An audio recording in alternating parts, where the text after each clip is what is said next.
Bonjour Dan. Bonjour. Tout d'abord, merci beaucoup d'avoir accepté notre invitation dans Secret Garden. C'est assez amusant quand même. Tu es bien installé, tout va bien? Tout va bien. Alors ma première question sera très simple. Tu es assise face à un miroir Oui. et j'aimerais tout simplement que tu nous décrives la personne que tu y vois. Aïe. Oh, ça fait mal. Alors, je vois une dame d'un certain âge, beaucoup plus vieille que moi, c'est pas possible, qui a vraiment trop de rondeur. Mais bon, pas si moche que ça finalement. Alors, on va parler de tes débuts. Tu as commencé au théâtre, je crois. Est-ce que tu pourrais nous parler un petit peu de ton expérience au théâtre?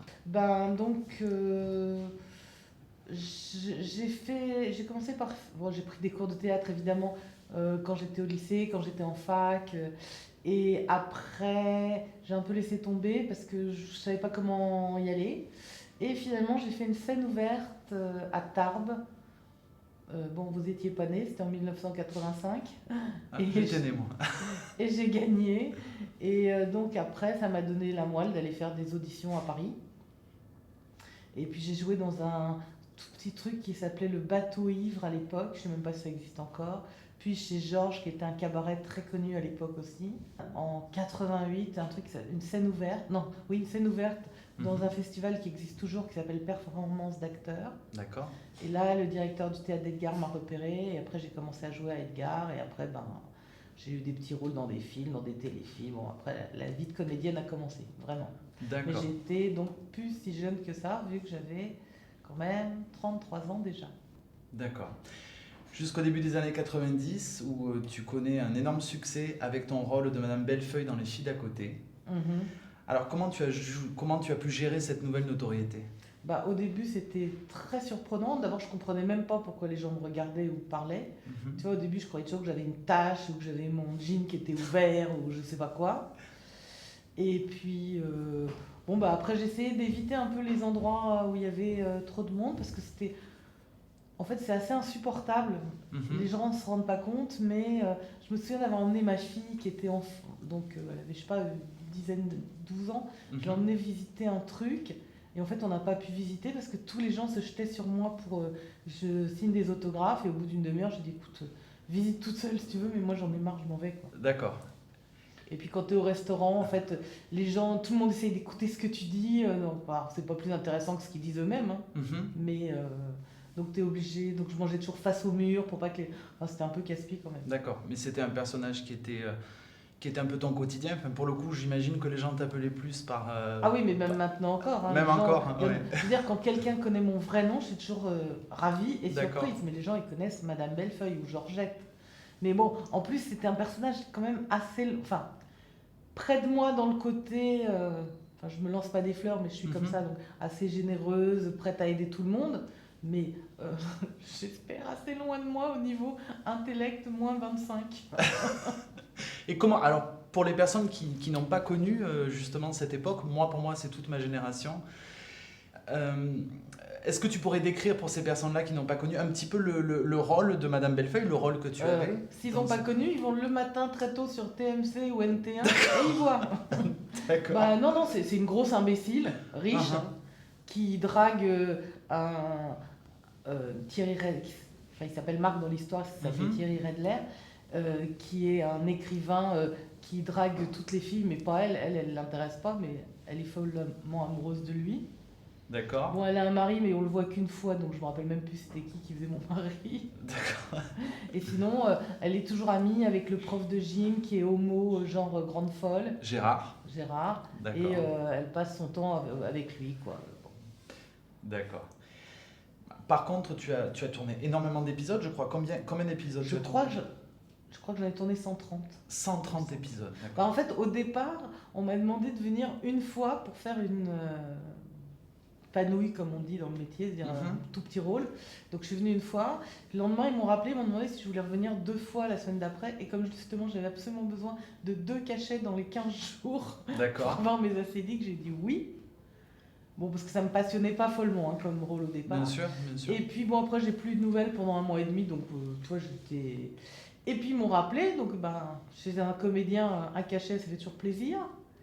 Et j'y suis allée, puis du coup, je suis devenue rôle principal, quoi. Je suis restée là tout le temps, pendant D'accord. 1 an et demi. Comment est-ce qu'on arrive à gérer à la fois sa vie personnelle, sa vie de Ah non, mais maman? t'as plus de vie personnelle. D'accord. Parce que en fait, on tournait à peu près, enfin, on était présent à peu près sur les plateaux 15 heures par jour, 4 jours par semaine. D'accord. Donc le C'est reste énorme. du temps, en gros, tu dors. Tu vois plus tes amis, tu sors plus. C'est pas possible, t'es trop fatigué. T'y arrives pas. Enfin, moi en tout cas, c'était comme. Enfin, moi j'avais ma fille à élever, Mhm. donc, mais c'était très. Au début, elle me voyait pas parce que je partais à 7 heures, je rentrais à 2 heures du matin. Donc, D'accord. voilà. Donc c'était. Et après, en fait, elle est venue avec moi sur les plateaux parce qu'elle supportait pas. Et tes relations avec la production, avec l'équipe, avec les comédiens, c'était comment? Parce Alors, que c'est long sur plusieurs journées ouais, comme ça. alors moi j'avais des très bonnes relations avec les techniciens en général. Mhm. Tout le staff, pratiquement tout le staff, comment on dit, administratif. D'accord. Et sinon, avec les comédiens, bah, ça dépendait lesquels. Bon, c'était pas des. À part la fameuse Hélène Lemoigny, avec qui c'était une catastrophe. D'accord. Mais avec les autres, bon, voilà, c'était des relations Alors. de bureau, de travail. Moi, un des trucs qui me dérangeait dans la série, c'est que j'avais vraiment l'impression que tous les autres voulaient toujours être face caméra. D'accord. Donc, très souvent, si tu regardes des épisodes, moi je tourne le dos parce que je regarde vraiment la personne avec qui je parle. Exactement. Et donc, comme les autres se mettaient toujours face caméra, tu me vois souvent de dos, quoi. D'accord. Bon, alors aujourd'hui, tout ça, c'est bien derrière toi. Oui. Et on va dire que tu as retrouvé ton premier amour qui est le théâtre. Absolument. Ah non, mais le cinéma, la télévision sont aussi mes amours. Mhm. Et moi-même, je réalise des courts-métrages. Et si je pouvais réaliser un long-métrage, je serais encore plus contente. Et j'écris beaucoup aussi, c'est des choses très importantes pour moi. Juste pour clôturer ce chapitre des filles d'à côté, récemment, Thierry Hadler nous a quittés. Ouais. Quel souvenir tu gardes de lui et des années que tu as passées En fait, Thierry était le seul avec qui j'avais des rapports un peu plus proches. D'accord. C'est-à-dire que je l'ai vu en dehors de la série de quelques fois. Bon, mais de toute façon, moi je me souviens de Thierry comme quand même quelqu'un qui était très pessimiste. Mhm. Il avait un peu tendance à voir les choses. Il voyait toujours le côté, le verre à moitié vide plutôt que le verre à moitié plein. D'accord. Donc voilà, c'était quelqu'un de très gentil, beaucoup de qualités, hein, mais qui semblait pas très heureux, quoi. D'accord. Pour toi, tu excelles le plus dans quoi? Plutôt dans la comédie, plutôt dans le dramatique? Je pense que c'est plus la comédie mon truc, parce que Mhm. je suis pas capable de faire quelque chose où il n'y a pas d'humour. D'accord. Je veux dire, en ce moment je joue un spectacle et qui est un truc sur le bien-être, Mhm. mais alors en fait c'était compliqué à écrire parce que je voulais écrire de façon à ce que ça fasse rire les gens, mais en même temps je ne dénonce rien de ce que je dis. Donc l'idée c'est de l'autodérision par rapport à mes aventures dans ces trucs-là. Je dis absolument pas de mal de ce que je fais parce que j'y crois vraiment. Comment je vais bien? Voilà. En même temps, c'est pour faire rire. D'accord. Et ça fait rire. Alors le personnage que tu interprètes dans Comment je vais bien? Ah non, j'interprète personne, c'est Dan. C'est Dan qui raconte, on va dire à la limite, c'est une conférence humoristique sur comment aller bien. Et Dan, dans ce One Woman Show, elle est épanouie? Ah oui, j'adore. Je pense que c'est pas mon premier spectacle, puisque j'ai déjà fait 4 One Woman Show, mais je pense que celui-là, c'est le vrai, c'est le bon, c'est celui où je raconte ce que j'ai vraiment envie de dire. Parce que j'ai envie de partager ça avec tout le monde, c'est pour ça que j'en ai fait un spectacle. D'accord. Alors par contre, le public va pouvoir te retrouver dans une toute nouvelle pièce de théâtre. Oui, qui s'appelle Mamie Boom. Mamie Boom.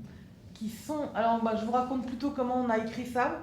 Donc on était 3 amis, on est toujours 3 amis d'ailleurs, et on se réunissait toutes les semaines en se disant qu'est-ce qu'on pourrait bien jouer à notre âge. Donc chacune explorait de son côté, etc. Comme dans quoi j'excelle, c'est dans les gâteaux. Comme je faisais du super gâteau et du thé, alors on bouffait nos gâteaux, on buvait du thé et on parlait en même temps. Entre les moments où on cherchait quoi jouer, on parlait. Et puis l'une des 3, Chantal Péninon, habite assez loin de Paris, en banlieue. Et donc en rentrant chez elle, elle a commencé à noter ce qu'on s'était dit. D'accord. Et au même moment, moi j'ai commencé à écrire une fiction. Et à la fin, on a mélangé les deux. Donc c'est 3 comédiennes de 60 ans qui cherchent quoi jouer, qui jouent ce qu'elles essayent d'écrire Mhm. et qui parlent de la vie au milieu. Et tout ça de façon humoristique, bien entendu. D'accord. Donc, Même si tout n'est pas humoristique à 100%. On va dire que c'est humoristique à 90%. la pièce, elle va se jouer où? Alors, au Théâtre Populaire du Rénitas, qui est au 36 rue Henri Chevreau, au métro Ménilmontant, Mamie Boom. Mamie Boom. En gros, que sont devenues nos chères baby boomeuses, maintenant que c'est des mamie boomeuses. On se rapproche petit à petit de la fin de l'interview. Bien sûr. Alors, si tu avais un coup de gueule à passer, Oh, j'en ai tellement. tu peux, vas-y. Bah, rien d'en Qu'est-ce que Dan aurait envie de... Alors, je vais te dire un truc, ça m'énerve tous les gens qui parlent du président de la République en l'appelant Flamby, en se moquant de lui, en disant des conneries. Je sais pas s'il ferait mieux si c'était à sa place. C'est sûr. Et je trouve que quand on a voté pour quelqu'un, on attend, si on ne nous plaît pas, on vote pour quelqu'un d'autre la fois d'après. Mais là, essayer de toujours voir le côté négatif, je trouve ça nul. Je trouve que c'est pas intéressant, ça sert à rien. C'est ok, ça fait rire, mais d'abord, on ne sait pas vraiment ce qu'il fait puisqu'on a que ce qu'on veut bien nous dire. Tout à fait. On est bien d'accord. Mhm. Donc c'est relié par la. Bon, c'est un truc qui m'énerve, quoi. Si tu avais un message à faire passer, En fait, ce que j'ai envie de faire passer comme message à tout le monde, c'est croyez en vous, croyez en la vie, ne baissez jamais les bras. Si vous baissez les bras ou si vous dites c'est pas possible, eh ben ça sera pas possible, vous avez raison, vous générez ça. Donc générez ce que vous avez envie, croyez-y et allez-y à fond. C'est ça que j'ai envie de faire passer comme message à tout le monde. Tu as devant toi, pardon, un petit cadre, j'aimerais que tu le prennes et que tu le retournes, s'il te plaît. Waouh. Donc c'est toi il y a quelques années, Ouais. Dan. Comme tu dis, quelques années, on va dire 20 ans. 20 ans, exactement 20 ans. 20 ans exactement. Voilà, vous voyez la différence, ce que ça fait de prendre 20 ans. Alors ma dernière question sera simple. Qu'est-ce que tu aimerais dire à cette personne que tu étais il y a 20 ans aujourd'hui, 20 ans après? Eh ben, je crois que tu as quand même bien avancé dans la vie. Tu es beaucoup plus sereine, tu es beaucoup plus heureuse. Et bon, t'aimerais bien encore avoir l'âge que tu avais et savoir tout ce que tu sais maintenant. C'est pas possible. Mais non, je vais. Ça ne va pas forcément à la vitesse que je veux, mais je suis sur le chemin où je voulais être et sur ce que je. Je veux dire, même si en étant au café-théâtre et tout, on n'est pas riche, c'est clair, mais au moins je fais ce que j'aime. Je trouve que c'est pas mal déjà. C'est sûr. Merci beaucoup Dan. Je t'en prie. Merci aussi de m'avoir invité. Avec plaisir, à bientôt. À bientôt.